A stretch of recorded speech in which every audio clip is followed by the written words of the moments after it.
हमारा भारत देश देखिए विविधताओं का देश है, रीति रिवाजों का देश है, त्योहारों का देश है, प्रथाओं का देश है। लेकिन कई सारे पर्व, कई सारी ऐसी प्रथाएं हैं जिसको देखकर लोग हैरत में पड़ जाते हैं।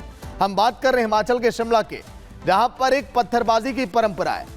शिमला से कई किलोमीटर दूर दीपावली के अगले दिन पत्थरबाजी तब तक एक दूसरे पर लोग करते हैं जब तक सामने वाला लहूलुहान ना हो जाए। रिपोर्ट आप देखिए।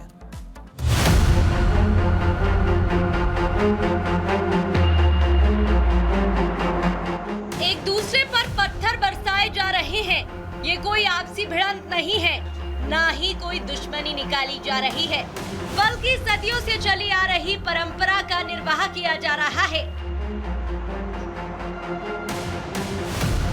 यह जो पत्थर का मेला है लगभग 300 वर्षों से चला आ रहा है और ये इसका शुरुआत जो सती महारानी जो हुई थी उसके पश्चात ही पत्थर के मेले की गई।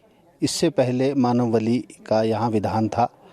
मानवबलि को रोकने के लिए महारानी ने यह हमें विधान बताया, जिसमें मानव रक्त को निकालने के लिए ये पत्थर का मेला शुरू हुआ।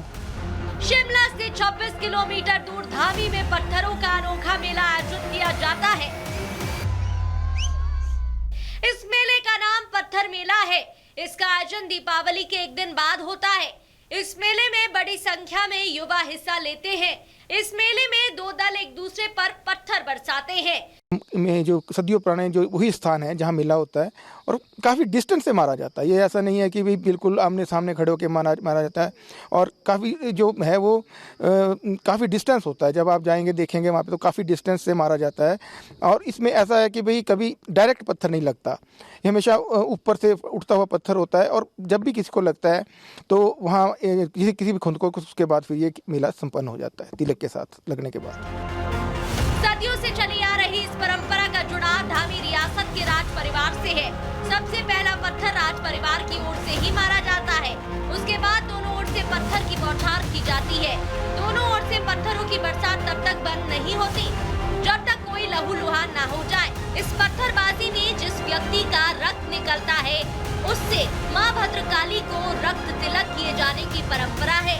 मान्यता ये है कि धामी में आई आपदाओं से प्रजा को बचाने के लिए इस मेले का आयोजन किया जाता है। Bureau report, Republic Bharat. तो चलिए अब आपको तस्वीरें दिखाएंगे यूपी के शाहजहांपुर के, जहां पर क्यों विवाद वहां पर खड़ा हो गया, दो पक्षों में क्यों झगड़ा हुआ। देखिए 1 मिनट की रिपोर्ट में। सोशल मीडिया पर ये 14 सेकंड का वीडियो जमकर वायरल हो रहा है, जिसमें 15 से ज्यादा लोग एक दूसरे से लड़ाई करते दिखाई दे रहे हैं। इसमें महिला भी है, पुरुष भी है, युवक भी है और बुजुर्ग भी।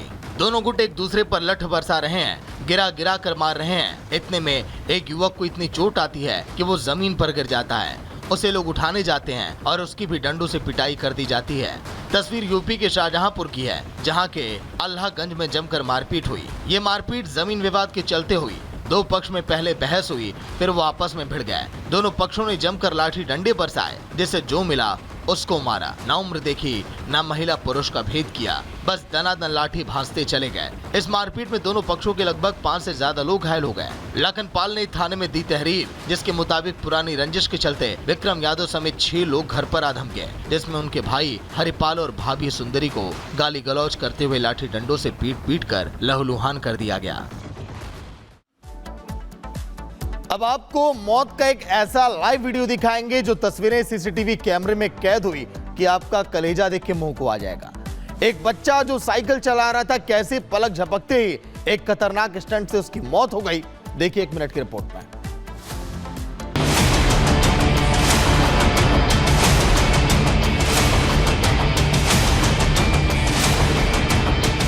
मुंबई में साइकिल सवार नाबालिग को स्टंट करना महंगा पड़ गया। दरअसल एक ढलान पर वह तेज स्पीड में उतर रही साइकिल को कंट्रोल नहीं कर पाया, जिसके बाद साइकिल गली में एक स्कूल के आगे खड़े ऑटो से जा भिड़ी।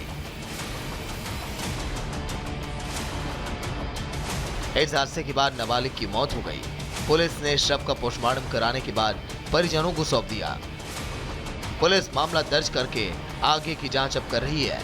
ये पूरा हादसा घटनास्थल के पास लगे एक सीसीटीवी कैमरे में कैद हो गया। इस हादसे के बाद स्थानीय लोगों ने इलाके में ट्रैफिक साइन लगाने की मांग की है। लोगों की मांग है कि गलियों में ट्रैफिक अधिक रहता है, ऐसे में तीव्र मोड़ के साथ दुर्घटनाग्रस्त क्षेत्रों में ट्रैफिक साइन लगाए जाएं। Bureau report, Republic Bharat. वहीं आपने तरक्की शब्द का नाम तो सुना होगा, लेकिन अगर कोई तरक्की बहुत तेजी से कर जाए तो फिर सवाल खड़े हो जाते हैं। हम आज बात करने जा रहे हैं झारखंड के मुख्यमंत्री हेमंत सोरेन की, जो 5 सालों में कैसे 7 सालों के हो गए, कैसे 2 साल उनकी उम्र ज्यादा बढ़ गई, ये अब सवाल अब खड़े होने लगे हैं। रिपोर्ट आप देखिए।